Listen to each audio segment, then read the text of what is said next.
Hey there, working professionals. This is Hannah Gant, founder of Career Image Solutions. Are you really an expert? Just because you are the go to person at work, are you really the expert? See, there is a book out. I don't know if you've ever heard it by Malcolm Gladwell in his book Outliers. And what he suggests is that to become an expert, it takes 10,000 hours or approximately 10 years of deliberate practice for you to become an expert. So let me go ahead and ask you the question again. Are you an expert? Can you be an expert in something if you have not practiced it?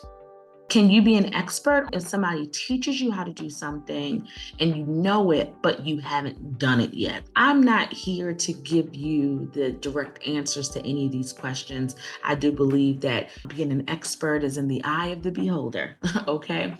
I, for example, consider myself an HR expert, not because I feel like I know every single new thing that's happening in HR, just because of the years practice that I have actually put in and research. It's not just theory for me, it's actually practice. I've lived it, breathed it, and it's been over 18 years that I've been doing this. But sometimes, is it really about the length of time that it takes that someone is doing something? Can someone be an expert in much less time? Just some questions to ponder. I want to know what your thoughts are. Think about the experts in your workplaces. What makes them an expert? How long have they been doing the thing that makes them an expert? Then ask yourself, are you an expert? What are you an expert in? What makes you an expert in those things? This is why these questions are super helpful, because as you continue to progress in your career, you want to know where you're going next. Hopefully, you do want to know where you're going next, right? I am not a fan in my coaching telling people to just wait for their next promotion. I'm not a fan of that promotions are the end all be all in your career. I don't feel like you have to get promoted in your career for you to feel like you've achieved a level of success. However, what is it that you want to be known for in your career? What do you want people to say about you, about the work that you do? Do you want to be the go to for anything? These are all great questions to consider, because I guarantee you this, that experts with the right attitude, the right personality, and that can tell a story about their ROI do usually earn the most income.